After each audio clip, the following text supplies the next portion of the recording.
Good afternoon. Thank you again for joining us at the 2018 Northeast Seafood Expo, formerly known as the Boston Seafood Show. I'm Max Christensen with Blue Star Foods. I'm here with Brandon Hill, Director of Supply Chain and Sustainability for Sustainable Restaurant Group. Brandon, nice to meet you. Thanks for joining us on the show. Thanks for having me here. No problem.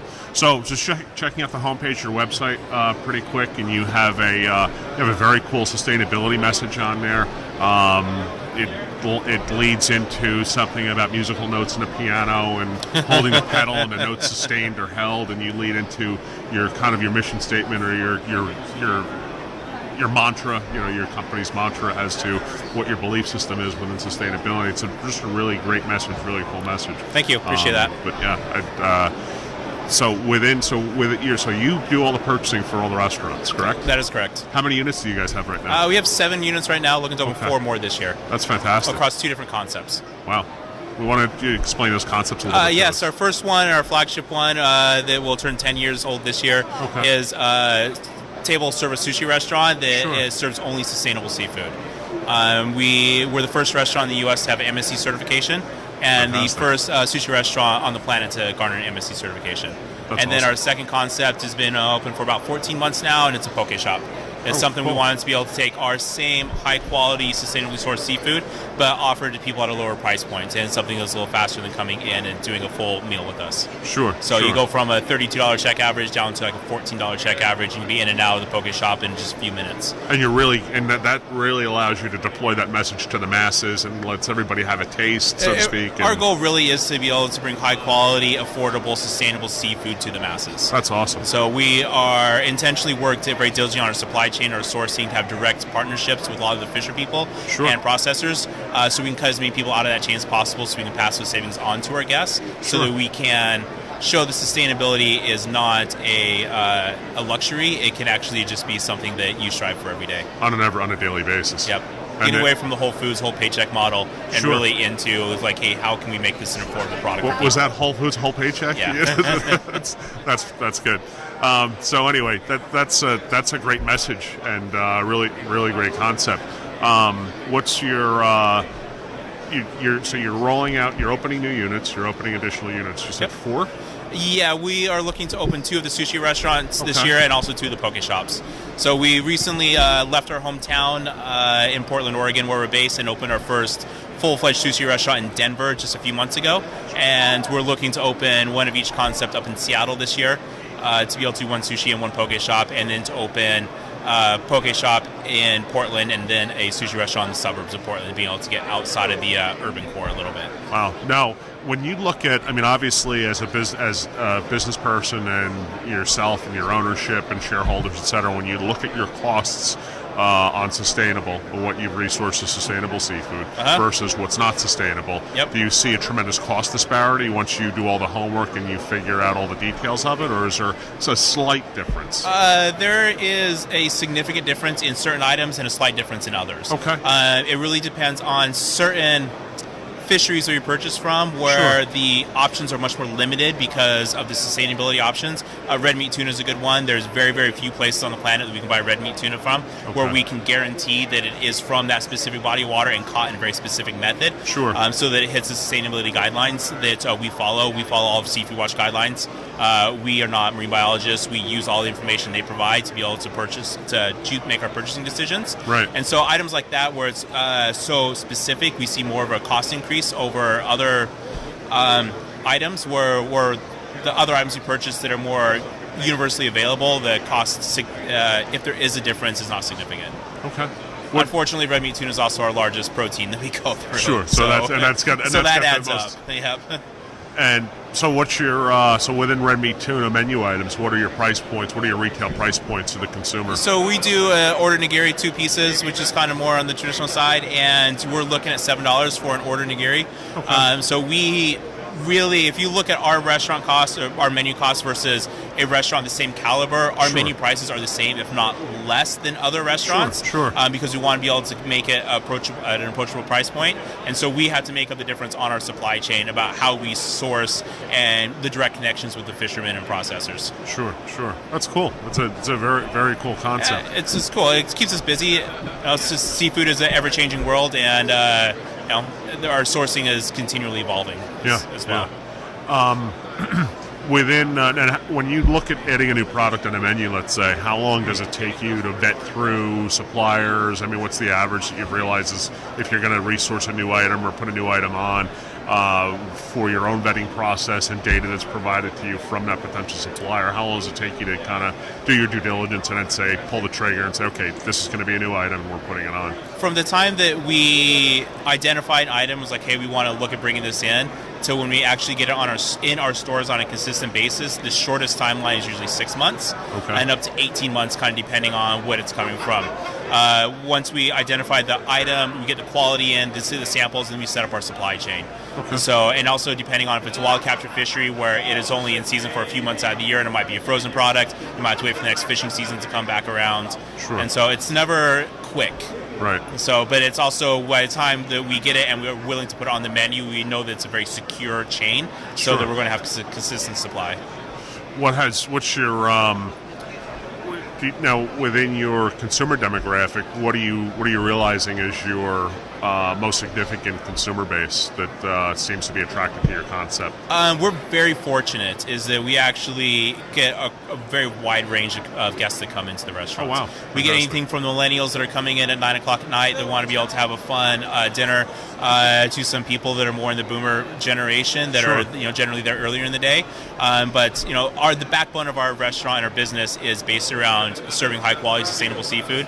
But in the end, we are a restaurant, and it is important for us. We have to be very consistent. We have to serve very good food. It has to be tasty, delicious, and done in an environment where it's very enjoyable to be. And so we really make sure we check all those boxes, and that is appealing to everyone. And fortunately for us, sushi is also a craving food. It's one of those things that if you're a sushi eater, you don't go too long without eating it, or you start to kind of get an itch. Kind of like, you get like withdrawals. You do. And it's similar things you might have with like pizza or fried chicken or something like that. Sushi falls into one of those categories. And so it's something that once people have come in and dined with us and have seen what we offer and the price point we offer it for, we tend to build a lot of regulars as well. The FDA should probably recommend the physicians prescribe sushi instead of Oxycontin. It would probably go a lot further, the dopamine's actually probably much more beneficial for you. And better. And the health benefits, you're winning. Yeah, and your bank account, right? Maybe not. Well, that's true. I have a pretty healthy sushi habit, so. Excellent. What do you see as the... So since you've been doing this, how long have you been on? I was our head chef when we started the company, so I've been on board from day one. Yep. That's very cool. What have you seen? When did the light bulb go off personally in your own head, either personally or both professionally, as far as the need for sustainability, not just within seafood, but in general we need sustainability in all products and all food products, everything that we do, but specific to seafood, when did the light bulb go off in your head? Specific with seafood, I started making sushi in 2000, so it's been about 18 years now that I've been working with it. I got to about 2004 or so, and my mentor that I was working under, they were talking about sustainable sushi. He and his colleagues and different people that are around. And at that point in time, it was something like, you can't do it. It's something that can't be done. You wouldn't have anything on your menu items. And over the course of my first 6 years or so of making sushi, I started to see the options that we had available to us decline and price point go up. Things that were always available and were cheap were now becoming more expensive, and you can only get it sporadically, and the quality of the fish just wasn't there. And so it was about 6 years or so into it when I really started to see that things were changing. And the gentleman that owns the company that I work for Bamboo Sushi, sat me down about a year before he opened, and he said, I have this harebrained idea, and I want to start a sustainable sushi restaurant, but to do it differently, to have the certifications back behind it. And he's like, I need a chef to sign on for it. And so I signed on for the project. We took about a year to develop our supply chain, to tweak the menu that I had been working with, and opened in 2008. Wow. So that was kind of your wake-up call to sustainability when you kind of first... Well, the first one is it's like you just, as you call your distributor and you're trying to purchase stuff, and it's just like things just aren't there. Yeah. And then when they are there, the price has gone up by 25% from 4 months ago, because it just takes that much more resources to actually procure that product. Yeah.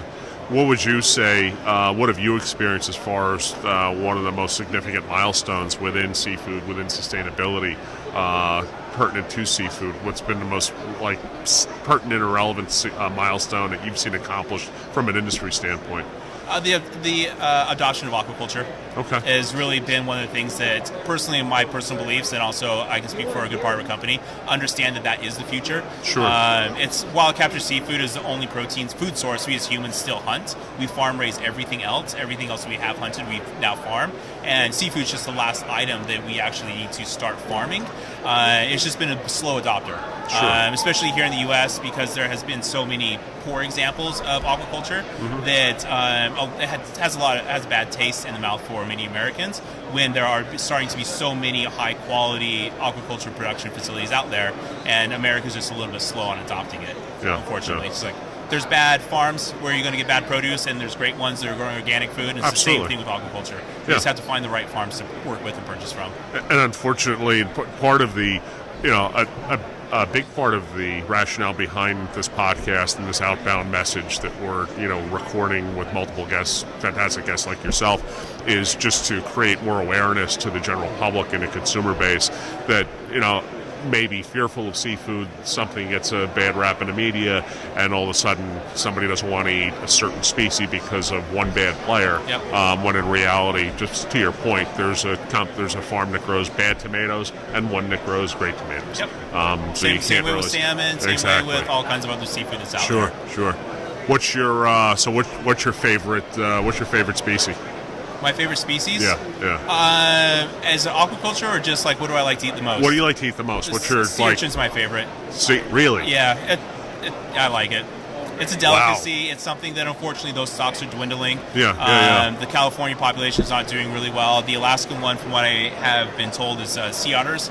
Really, they're doing very well in Alaska, so they're eating all the urchins. So it's not saving a lot for us, but it's what I prefer.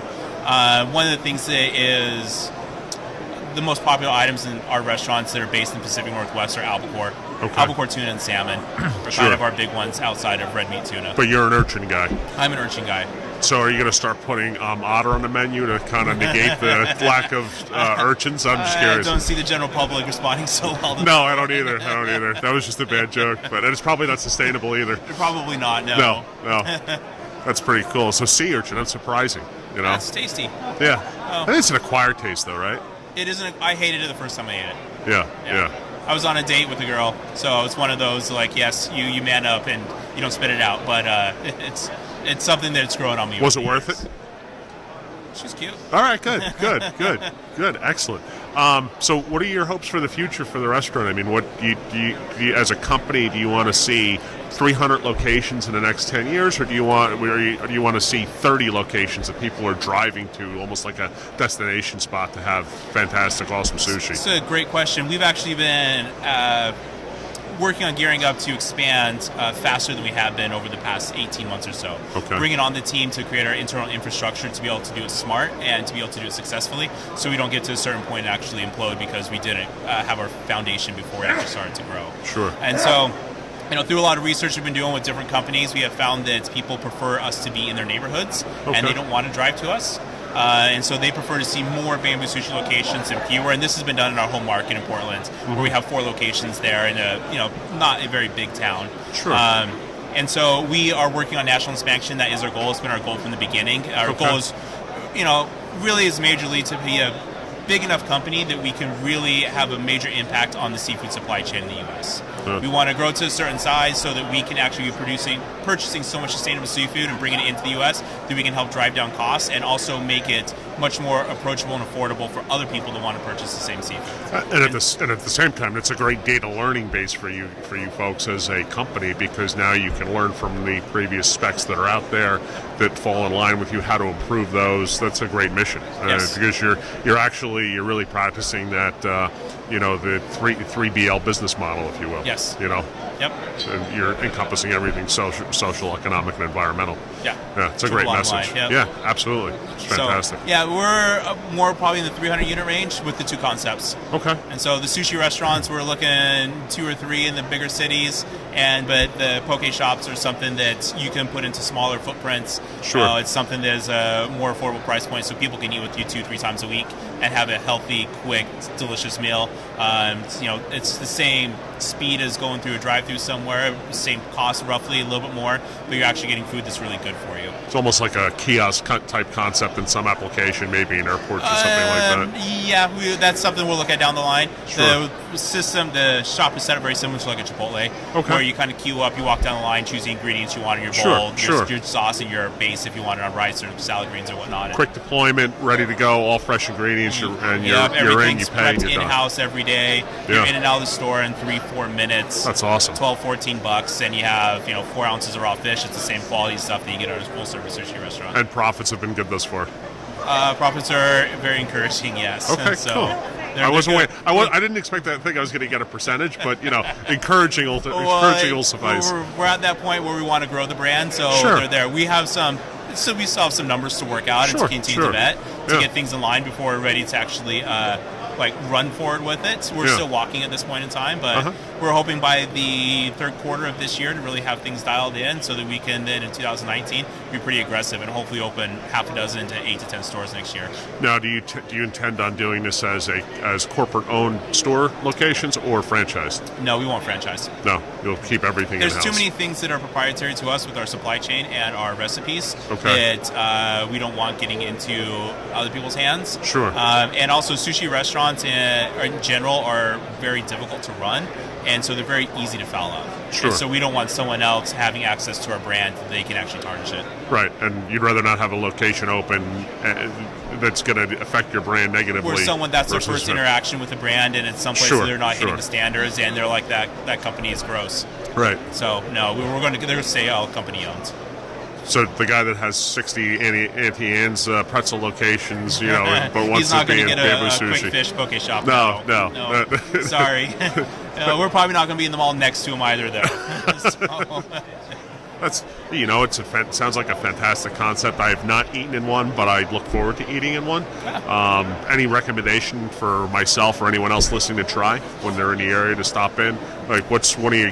Give us a couple of your signature items that are just fantastic. Honestly, if you're a sushi person, whether it's your first time eating sushi or if you've been eating it for 20 years and you're an expert in it, sit down at the sushi bar and just put your trust in our chefs. All right, fantastic. So just sit down and let them just feed you. It's omakase. It's a chef's choice. They'll ask you questions about what you like, don't like, kind of if it's your first time at sushi or if you eat everything under the sea, and they'll tailor a meal just for you. So just put your credit card down and say, feed me till I'm going to be harpooned. You can say, hey, this is my budget, I want to, this is my stopping point. Right. But or you can just say, I'm going to town and just feed me until I burst. Right. And they'll take good care of you. That's cool. Very cool concept. Sounds fantastic. Anything you'd like to share with us before we sign off or conclude? No, thanks for doing the work to help educate the folks. No. That's really where what our oceans need is more understanding of the dire straits that they're in. No, Brandon, I appreciate you taking the time out to be on the podcast, appear as a guest. It's been great having you. Your concept just sounds fantastic, and it sounds like we need more of these out there, too. We're working on it. Awesome. Look forward to it. Thank you. Very good. Thanks. Thanks.